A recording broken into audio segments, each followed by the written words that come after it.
Today I would like to talk to you about the law of accountability. Law number 9. The law of accountability says teammates must be able to count on one another. And I thought I would define accountability since it's not a word. Because when I was working on the laws, I said there has to be a law of accountability, but it's not a word called accountability. But you can't let things like that limit you. Because when I was working with my team and they said, well, that's not a word, I said, it has become one. And to define accountability, it's very simple. Accountability is the ability to count on someone when and where it counts. Now, isn't that a good definition? Huh? I mean, you can now go around and say, you know, I'm countable. Are you countable? The law of accountability says that you have the ability to count on someone when and where it counts. Now, we all know that there are some people you can count on when it doesn't count. And where it doesn't count. But I'm talking about when and where it counts, you can count on that person. Now let me just talk about counting on somebody. In fact, let's do a little audience participation on this for a moment, okay? I want you to give me the one word that comes to your mind when you think of somebody that you can count on. I mean, you think of somebody that really is countable, okay? You can count on when and where you need to count. Give me, and there are probably like a half dozen one words. Give me a word. Faithful. Faithful. I love that word. That's a good word. Yes. Loyal. Loyal. Good word. Yes. Character. Character. Absolutely. Yes. Dependable. Yes, both of you. Dependable. Dependable. That's exactly the twins, I'm sure. Okay. Yes. Okay. Flexible. Maybe. Yes. Consistency. Consistency. This is good. Yes. Trustworthy. Okay. Now you've got the idea of a person that is countable. See, I defined a new word to you, and you already understand it. Now let me turn this around for a moment. Give me one word to define a person that's not countable. Think of a word that a person that you just don't count on them. Yes. Unreliable. Unreliable. Well, that's very good. Yes. Hostile. Hostile. You've got a picture of a person in your mind right now.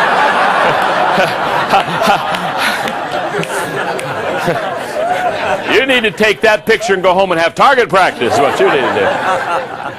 Yes, clear up there. Selfish. Oh, you're done. Yes. Dishonest. What is it? Dishonest. Dishonest? You sure? You can't count on to be honest. Good. What? Maybe one. Yes, sir. Lazy. Lazy? You got a picture of somebody in your mind too, don't you? In fact, as you're giving me these one-word descriptions, isn't it true? You all have a picture of somebody? When I ask you to give me the one-word definition of a person that is countable, every one of you had the picture of somebody that you count on. When I said give me a one-word picture of somebody that's not countable, every one of you in your mind, you had the picture of someone. Every one of us in this room knows what it's like to be let down. How many of you have been let down by someone else sometime in your life? Now let me ask you another question. How many of you have let someone down someplace in your life? Yeah. Let me define and let me help us understand accountability by giving you 3 words. And by the way, the words you gave me were so good. In fact, the word I'm going to give you, the first word that you're going to fill in the blank, was a word that was given to me a moment ago in the studio. The word is character. Character plus competence plus consistency equals accountability. Look at those 3 words for a moment. Character. We've got to talk about it for a second. If you're going to be countable on the team, if the teammates are going to count on you, if the leader is going to count on you as a teammate, you have to have character. You have to have the right stuff on the inside. When I wrote the 21 qualities of a leader, I had a person say, well, now, why did you try to talk about the inside qualities of a leader? And I said, it's very simple. If you wouldn't follow yourself, why should anyone else? What's on the inside determines what comes outside. As a man or a woman thinks in her heart or his heart, so is he, so is she. So character has to be in this accountability definition. You've got to be right on the inside to do right on the outside. Okay? Competence, though, that's got to be in there. Let me put it this way. If we're a team and we're getting ready to go into the big event, and you have all the best character in the world, I mean, you're trustworthy, you're honest, you're kind, I mean, you've got all these great character traits. Let me say something. If you're not competent, I can't count on you. And the reason I can't count on you is because you don't have the competence or the ability to perform on the level that the team requires. So it's true that character is important, but character alone doesn't make you countable. But by the way, competence alone doesn't make you countable either. Don't you know some people that are very competent, but they don't have any character? The good news is they're going to get there. The bad news is you don't trust them. The good news is they're going to take the train and arrive. The bad news is you don't want to be on the train. So they have character and they have competence. You've got to have both. This is not an either-or thing. Character plus competence. Now, yet I know some people, they've got good character, they're competent, but I still don't count on them. And the reason I don't count on them is because they're not consistent. The third word is consistency. Now, when you can put those three words together, they have character, they have competence, and they are consistent. Now you're talking about a person that has countability.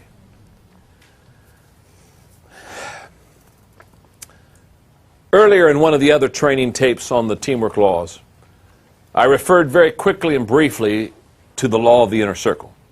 That's a leadership law out of the 21 irrefutable laws of leadership. And that law of the inner circle basically says those closest to you determine the level of your success. Those closest around you. In other words, your success or failure very seldom is dependent upon all the people out there. It almost always is dependent upon the few people right here. Now, the reason I'm going back and talking briefly about the law of the inner circle is that when I think of accountability as far as a law of teamwork, here's what I want you to know.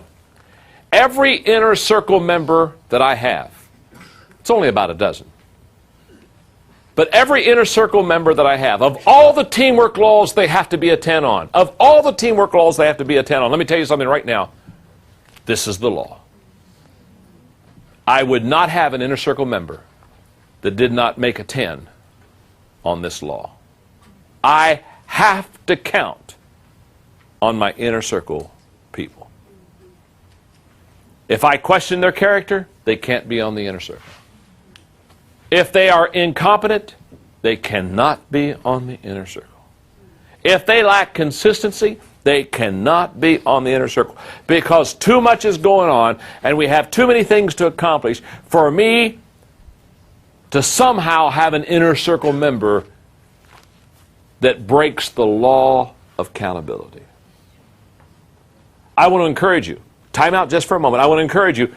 When you go back to your team, when you go back to the inner circle, not the whole team, but the 2 or 3 people or the 5 or 6 people, those that are on your inner circle, those that are going to make you or break you, those that are closest to you, go back and ask this very simple question.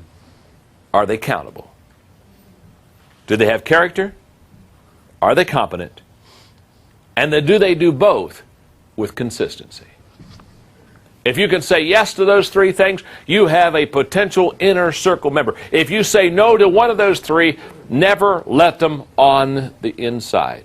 I promise you, if you have an inner circle member that is not countable, it is only a matter of time until they'll hurt you.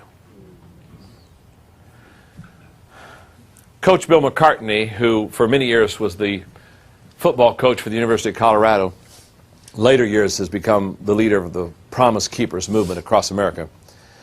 Coach Mack is a very good friend of mine, and he's a marvelous motivator. And one of the things I like to do when I'm with Coach a little bit is I like to talk to him about how he got the best out of his team. Because at the University of Colorado, when he was coach there, his team became #1 in the nation. And so he had consistently winning good teams. And so a lot of times I'll say, Coach, talk to me about your team. And he said, John, one of the things I did one year, and so I asked him, how did you really get your players up for the big game?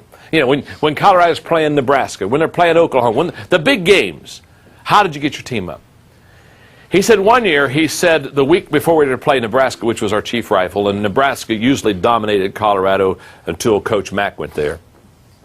He said we were going to play at Nebraska, and I think University of Colorado maybe had never won at Nebraska, but it was a game of which kind of like a David and Goliath deal. So he said I took a football, and he said I gave it to every player on the team. And he said, I want you to take this football, and I want you to dedicate this football and this game to someone you greatly love. It can be a brother back home. Maybe it's your mom. Maybe it's your high school coach. But somebody you greatly love and respect. He said, in fact, I want you to write him a letter. And he said, what I want you to do is I want you to write him a letter and say, I'm dedicating my play when we play Nebraska to you. And he said, what I want you to do is hold the football this week. He said, after we play Nebraska, we'll put the score on the football. And that game, they defeated Nebraska soundly. And Coach told me, he said, John, I have no question the players played above their head because he said they became, here's the word, countable to somebody they respected and loved. In fact, he said many times before a big game, he said, I would go to a player and I would walk up to him and I'd say, let me ask you a question. What are you going to do in this game to help us win? And you know, he said the players are tempted to say, well, I'm going to work hard, I'm going to really play my best, coach. And he said, it's not enough. No, I'm not asking you if you're going to work hard. He said, I always expect that from my whole team. He said, what are you going to do in this game that'll help us win? Coach, I'm going to cause somebody to fumble. I'm going to recover a fumble. I'm going to intercept a pass. I'm going to run for a touchdown. I'm going to open the hole for the back. He said, I made every player tell me what specifically they were going to do in that game to bring a victory to us. And he said, when they spelled it out during the game, he said many times, he said, I'd go up to a player and say, do you remember what you said you're going to bring victory, help us bring victory? Yes. Have you done it yet? Have you done it yet? Tremendous teaching on being accountable. So here's the accountability test, because I love this statement. The highest compliment a leader can give a team member is to count on him or her.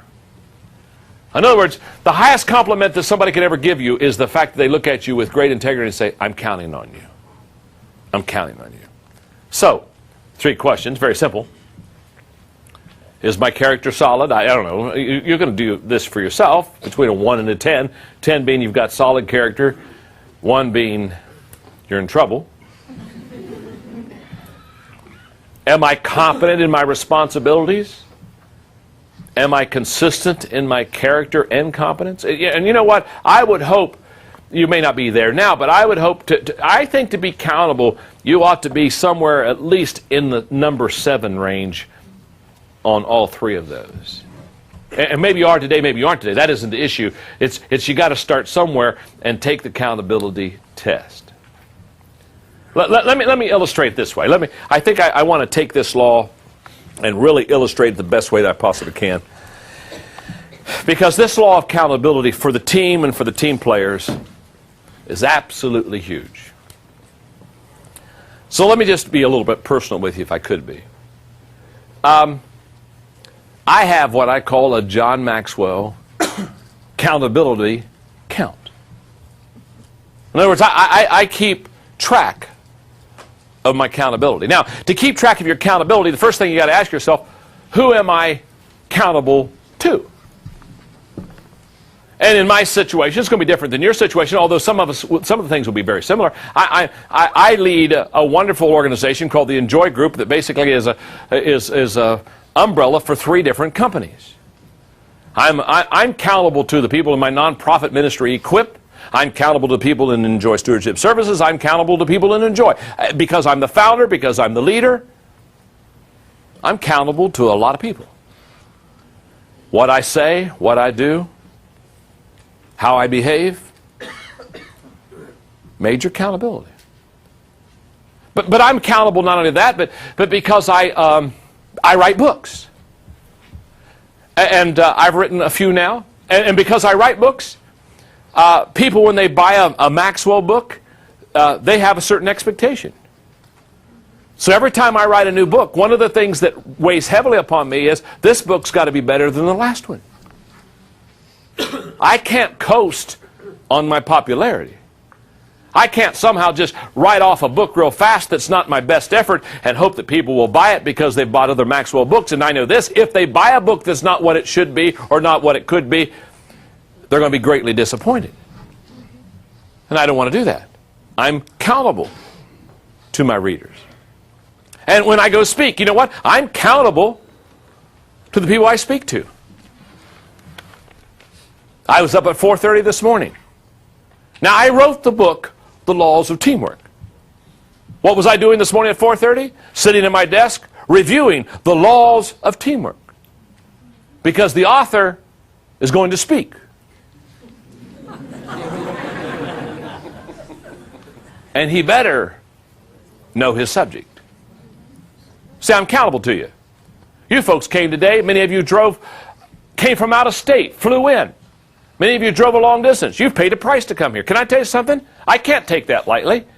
You didn't come here to hear somebody get up there and just talk and waste your time. You came to hear somebody that's going to add value to your life. So when I come out here today, it's more than cameras and lights and training videos. This is the real deal. I'm accountable to you. Can I tell you something?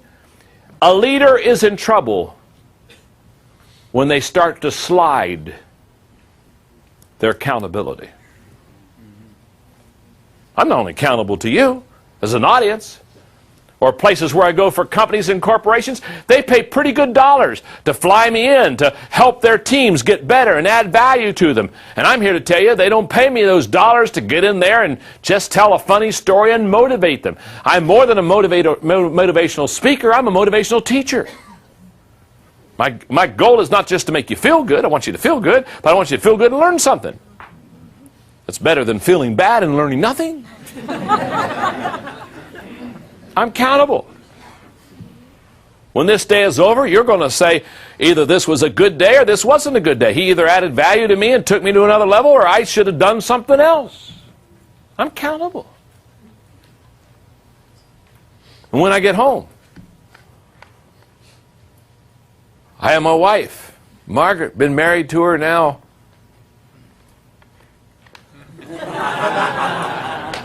You're waiting, aren't you? 32 years plus. She's only 35. She's my best friend. I'm accountable to her. And to my 2 married children. And my 2 in-laws. And to my 2 grandchildren. Oh, I got 2 granddaughters.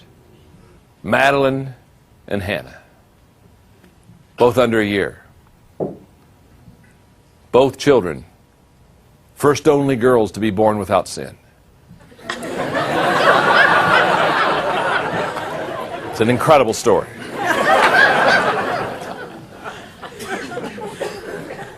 I'm accountable. In fact, let me help you get this accountability thing really straightened out in your life. I'm going to define success for you. I think success can be easily defined this way. Those closest to me love and respect me the most. Now let me explain that to you, so just make sure you get it. This is simple. late this afternoon, I'll go home. Margaret's my best friend. Can I tell you something? There's something wrong with me as a leader or as a team player when people who don't know me well love and respect me more than those who know me well. So I want you to like me. You should. If you're discerning and have good taste. You should. I like you. I want you to like me. But I just want everybody to understand in the studio and everybody watching the video on this incredible law of teamwork, accountability. What I want you to know is, although I want you to like me, it's not near as important for you to like me and respect me as my wife Margaret and my kids. Hello. You see, if those who know me the least like me the best, there's probably something wrong with my character. And I'll just close the law off because I don't want to just get my personal faith in here, but I believe there's a day when I'm also going to be accountable to God. I'm going to have to answer the big question. What have I done with my life? Have I added value to people? Have I climbed the ladder of success only to find out when I got to the top it was leaning against the wrong building? Here's what I know. When I go in with my teammates into the big event, I want those on my left and I want those on my right to be countable. But the person I want to be countable the most is me. Because most of the victories that I have to struggle with are not with others. They're with me. And if I can lead myself, then perhaps I'll be privileged to lead others.